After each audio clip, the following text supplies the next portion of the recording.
स्वागत है आपका यस न्यूज़ कर्नाटक एक्सप्रेस में। मैं आपके साथ सुफियान। आइए आज की खबर पर नजर डालते हैं। ಒಂದು ಘಟನೆ ಆಗಿತ್ತು। ನಮ್ಮ ಹಿಂದೂಗಳ ಆರಾಧ್ಯ ದೈವವಾಗಿರತಕ್ಕಂಥ ಗಣಪತಿ ಪ್ರತಿಮೆ ಭಗ್ನಗೊಳಿಸಬೇಕನ್ನೋ ಉದ್ದೇಶದಿಂದ ಅದು ಇರತಕ್ಕಂಥ ಗಾಜನ್ನು ಕಲ್ಲಿಲೆ ಹೊಡೆದು ಪುಡಿ ಮಾಡಿದರು। ಮತ್ತು ಅವಾಗ ನಾವು ನೋಡಿದಾಗ ಬಂದು ಕಂಪ್ಲೇಂಟ್ ಕೊಟ್ಟಿದ್ವಿ, ಈ ಥರ ಆಗಿದೆ ಮತ್ತು ಇದು ಮಾಡಿರ್ತ। ಆದರೂ ಪೊಲೀಸರಿಗೆ ನಾನು ಧನ್ಯವಾದಗಳನ್ನು ಹೇಳ್ತೀನಿ। ಇದೀಗ ತಾನೇ SP ಸಾಹೇಬರು ಬಂದಿದ್ದರು, ಪೊಲೀಸ್ ವರಿಷ್ಠಾಧಿಕಾರಿಗಳು। ನಿನ್ನೆ DSP ಸಾಹೇಬರಿಗೂ ಮಾತಾಡಿದೆ। CPI ಸಾಹೇಬರು ಇಮಿಡಿಯೇಟ್ ಹೇಳೋ ಕೂಡಲೇ CCTV ಕ್ಯಾಮ್ರಾವನ್ನು ಆಲಿಸಿ ಅವರು ಆರೋಪಿಗಳು ಹೆಡಿಮುರಿ ಕಟ್ಟು ತಂದಿದ್ದಾರೆ। ಅದಕ್ಕೆ ಘಟನೆ ಆಗಲಾರ್ದು ಇಬ್ಬರು ಆರೋಪಿಗಳು ಸಿಕ್ಕಿದ್ದಾರೆ। ಇಬ್ಬರು ಅಫ್ಜಲ್ಪುರ್ ಟಕ್ಕೆದವರು। ಅಫ್ಜಲ್ಪುರ್ ಟಕ್ಕೆದವ ಒಬ್ಬ ಸೋಯಲ್ ಜಮಾದಾರ್ ಅಂತ ಒಬ್ಬವ, ಇನ್ನೊಬ್ಬ ಜುಬೇರ್ ಅಂತ ತಂದು ಇಬ್ಬರು ಆರೋಪಿ ಸಿಕ್ಕಿದ್ದಾರೆ। ಯಾಕಂದ್ರೆ ಅವ್ರ ಹಿನ್ನೆಲೆ ಏನು ಅನ್ನೋಕಿನ ಅವರು ಅಫ್ಜಲ್ಪುರ್ ಟಕ್ಕೆದವ್ರೇ ಅದಾರ, ಮತ್ತು ಅವರು ಸಂಸ್ಕೃತಿನೇ ಹೊಂದೋರು ಅವರು। ಯಾಕಂದ್ರೆ ಹಿಂದಕ್ಕೆ ಅವ್ರು ಅಫ್ಜಲ್ ಖಾನನ ಮಕ್ಳಿಗತ್ಲೆ ಮಾಡ್ಕೋತ ಕೂತ್ರೆ ನಾವು ಶಿವಾಜಿ ಮಹಾರಾಜ ವಂಶಸ್ಥಿದ್ದೀವಿ। ನಾವು ಶಿವಾಜಿ ಮಹಾರಾಜ, ಮಹಾರಾಣಾ ಪ್ರತಾಪ, ಕಿತ್ತೂರು ರಾಣಿ ಚೆನ್ನಮ್ಮ, ಲಕ್ಷ್ಮೀಬಾಯಿ ಅವ್ರ ವಂಶಸ್ಥರದೀವಿ। ನಮ್ಮ ಪೂರ್ವಜರು ಹೇಳ್ಯಾರ, ಶಸ್ತ್ರ ಶಸ್ತ್ರ ಎರಡೂ ಇದ್ದೇ ಕಳ್ಸ್ಯಾರ ನಮ್ಮಲ್ಲಿ। ಮತ್ತು ಬರೀ ನೀವು ಮೂರ್ತಿಗಳ ಜೋಡಿ ಯುದ್ಧ ಮಾಡ್ತಿದ್ರೆ ಅಟ್ ತಾಕತ್ತಿದ್ರೆ ಬರ್ರಿ ಮಕ್ಕಳೇ, ನಮ್ಮ ಜೋಡಿನೇ ಬರಲ್ಲ। ಮತ್ತು ಬರೀ ಬಂದು ಅವು ಮಾತಾಡೋದಿಲ್ಲ, ಮೂರ್ತಿ ಕಲ್ಲು ಹೋಗದೆ ಇದು ಮಾಡಿದೆ ಯಾರು ಇರ್ಲಾರ್ದಾಗ ಮಾಡ್ಕೋತ ಕೂತ್ರೆ ಏನದ? ಹಿಂದೂಗಳು ತಾಳ್ಮೆದಿಂದ ಅದಾರ, ಎಲ್ಲಿ ತನ ತಾಳ್ಮೆದಿಂದ ಇರ್ತಾರ, ತಾಳ್ಮೆದಿಂದ ಇರ್ತಾರ। ಮುಂದೆ ಅವ್ರು ರೊಚ್ಚಿಗೆ ಎದ್ರಪ್ಪ ಅಂತಂದ್ರೆ ಏನಾಗ್ತದ ಪರಿಸ್ಥಿತಿ ಬರ್ತದೆ। ಅವೆಲ್ಲ ಆಗಬಾರ್ದನ್ನೋ ಉದ್ದೇಶದಿಂದ ಪಾಪ ಎಲ್ಲರೂ ನಾವು ಶಾಂತಿ ಇರ್ತೀವಿ, ಎಲ್ಲಿ ತನ ಶಾಂತಿ ಇರ್ತೀವಿ, ಶಾಂತಿ ಇರ್ತೀವಿ। ನೀವು ಬರೇ ಪದೇ ಪದೇ ಇದು ಒಂದು ಸರಿ ಕ್ಷಮೆ ಮಾಡ್ಬೋದು, ಪದೇ ಪದೇ ಅದೇ ಆಯ್ತಪ್ಪ ಅಂತಂದ್ರೆ ಇನ್ನು ನಾವು ಅದಕ್ಕೆ ತಕ್ಕ ಉತ್ತರ ಕೊಡಕ್ಕೆ ತಯಾರಾಗಿರ್ತೀವಿ। ನಾವೇನು ಕೈಯಾಗ ಬಳಿ ತೊಳ್ಕೊಂಡು ಕೂತಿಲ್ಲ, ಮತ್ತು ಇದ್ರ ಉದ್ದೇಶ ಗೊತ್ತಾಗಬೇಕಾಗ್ಯದ। ಯಾಕಂದ್ರೆ ಇದು ಒಡೆದು ಗ್ಲಾಸ್ ಒಡೆದು ಕಿಶನ್ ಅದನ್ನ ಚಿತ್ರೀಕರಣ ಮಾಡ್ತಾನೆ ನಾವು ಮೊಬೈಲ್ದಾಗ। ಅದು ಮೊಬೈಲ್ ಯಾರಿಗೆ ಕಳ್ಸ್ಯಾನ, ಇದೀಗ ತಾನೇ ನಾವು SP ಅವರಿಗೆ ದೂರು ಸಮೇತ FIR ದಾಖಲಿಸಿದ್ದೇವೆ ಮತ್ತು ದೂರು ಕೊಟ್ಟಿದ್ದೇವೆ। ಇದರ ಹಿನ್ನೆಲೆ ಯಾರೇ ಇರ್ಲಕ್ಕ ಅವ್ರಿಗೊಂದು ಎಚ್ಚರಿಕೆ ಗಂಟಿ, ಈ ದಿವ್ಸ ಆಗ್ಯದ ಇನ್ನು ಮ್ಯಾಗ ಮತ್ತೆ ಇದು ಚಾಲು ಮಾಡಿದ್ರಪ್ಪ ಅಂತಂದ್ರೆ ಈಗ ನಮ್ಮವ್ರು ಯಾರು ಸುಮ್ ಕುಂದ್ರದಿಲ್ಲ, ಮತ್ತೆ ನಾವು ಚಾಲು ಮಾಡ್ಬೇಕಾಗ್ತದೆ। ಅವರಿಗೆ ತಕ್ಕ ಶಿಕ್ಷೆ ಆಗಬೇಕು, ಕಾನೂನಿ ಕ್ರಮ ಜರುಗಿಸ್ಬೇಕು। ಅಕಸ್ಮಾತ್ ಏನಾದರೂ ಮತ್ತು ಮುಂದುವರಿತಾ ಆಯ್ತಪ್ಪ ಅಂದ್ರೆ ಈ ಬಿಜಾಪುರ ಜನತೆನೇ ನೋಡ್ಕೋತಾರೆ। ಈಗಾಗಲೇ ಅವ್ರ ಫೋಟೋಗಳು ವೈರಲ್ ಆಗ್ಯಾವ, ನಾಳೆ ಅವ್ರು ಬಿಜಾಪುರನಾಗಲ್ಲ, ಇಲ್ಲಿ ಎಲ್ಲಿ ತಿರುಗಾಡೋದು ಮುಷ್ಕಿಲ್ ಆಗಿಬಿಡ್ತದೆ। ಅವರ ಬರೇ ಮೂರ್ತಿಗಳ ಜೋಡಿ ಗ್ಲಾಸಿನ ಕಾಜ್ ಹೊಡೆದೆ ಇದು ಮಾಡಿದೆ ಯಾಕದ ಹಂಗಟ್ ತಿಂಡಿದ್ರೆ ಬರಲ್ಲ। ಯಾರು ಹೇಳೋರು ಕೇಳೋರು ಇಲ್ಲೇನು?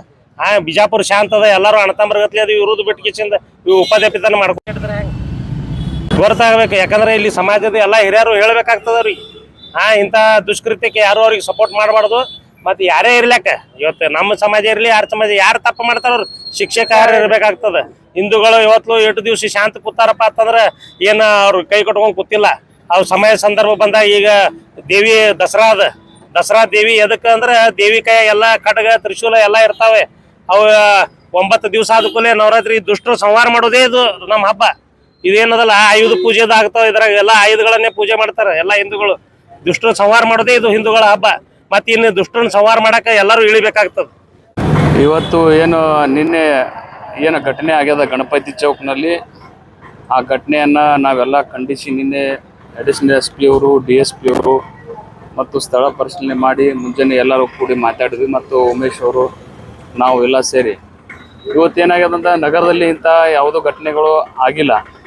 ಅದು ಮಾಡ್ಲಿಕ್ಕೆ ಕಾರಣ ಏನಪ್ಪ, ಯಾಕಂದ್ರೆ ನಿನ್ನೆ ನಾ ಸ್ಟೇಟ್ಮೆಂಟ್ ಕೊಡೋದನ್ನ ಹೇಳಿದೆ, ಇದು ಯಾರು ಮಾಡ್ಯಾರ, ಎದಕ್ಕೆ ಮಾಡ್ಯಾರ ಮೊದಲ ಒಂದು ಶೋಧನೆ ಆಗ್ಬೇಕು। CC ಕ್ಯಾಮ್ರಾ ಒಳಗೆ ಏನೈತಂತೆ ನೋಡಿಕೊಂಡು ನಾವು ಸ್ಟೇಟ್ಮೆಂಟ್ ಕೊಡ್ಬೇಕಂತೇಳಿ ಅವರು ಯಾವ ಕಾರಣಕ್ಕೆ ಮಾಡ್ಯಾರ, ಎದಕ್ಕೆ ಮಾಡ್ಯಾರ ಅದು ಏನೋ ಪರಿಶೀಲನೆ ನಡೆದದ। ಮತ್ತು ಆರೋಪಿಗಳು ಎಷ್ಟು 4 ಮಂದಿ ಅದಾರಂತ ಇತ್ತು, ಮತ್ತು ಈಗಾಗಲೇ 3 ಮಂದಿ ಸಿಕ್ಕಾರಂತ DSP ಅವರು ಹೇಳಿದ್ದಾರೆ, ಇಬ್ಬರು ಇನ್ನೂ ಒಬ್ಬರು ಸಿಗಬೇಕು। ಮತ್ತು ಇಂಥವು ಬಿಜಾಪುರ ನಗರ ಯಾಕಂದ್ರೆ ಶಾಂತಿಯಿಂದ ಅದ, ಏನು ಕಿರಿಕಿರಿ ಇಲ್ಲ, ಏನೂ ಇಲ್ಲ। ಇದು ಎದಕ್ಕಾಗ್ಯದಪ್ಪ ಅಂದ್ರೆ ಕುಡಿದ ಅಮಲಿನಲ್ಲಿ ಮಾಡ್ಯಾರಂತ ಬಲ್ಲ ಮೂಲಕ ಬಂದದ। ಅದಕ್ಕೆ ನಾವೆಲ್ಲ ಇದನ್ನು ಖಂಡಿಸ್ತೀವಿ, ಮುಂದೆ ಇಂಥ ಘಟನೆಗಳು ಆಗಬಾರ್ದು, ಮತ್ತು ಯಾರು ಆರೋಪಿ ಅದಾರ ಅವರಿಗೆ ತಕ್ಕ ಶಿಕ್ಷೆ ಆಗಬೇಕು, ಕಾನೂನಿ ಕ್ರಮ ಜರುಗಿಸ್ಬೇಕು। ಪೊಲೀಸರು ಮತ್ತು ಹೇಳಿದ ತಕ್ಷಣ ಇಮಿಡಿಯೇಟ್ಲಿ ಬಂದು ಸ್ಪಂದನೆ ಮಾಡಿ ಮತ್ತು ಆರೋಪಿನೂ ಕೂಡ ನಿನ್ನೆ ರಾತ್ರಿನೇ ಹಿಡ್ದಾರ।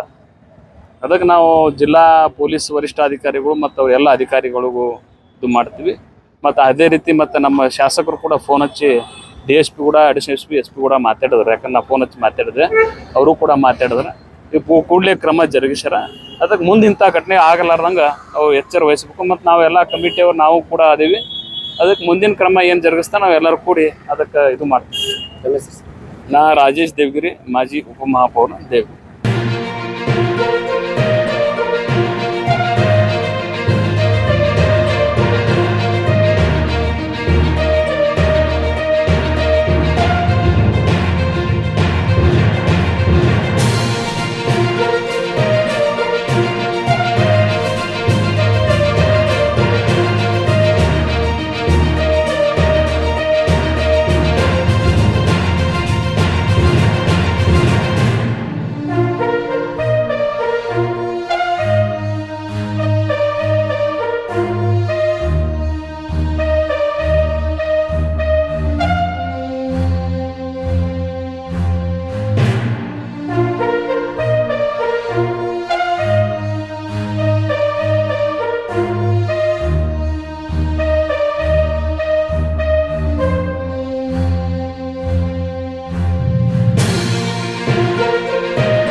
हमारे यस न्यूज़ कर्नाटक एक्सप्रेस के लेटेस्ट अपडेट के लिए लाइक कीजिए, शेयर कीजिए, सब्सक्राइब करना ना भूलिएगा।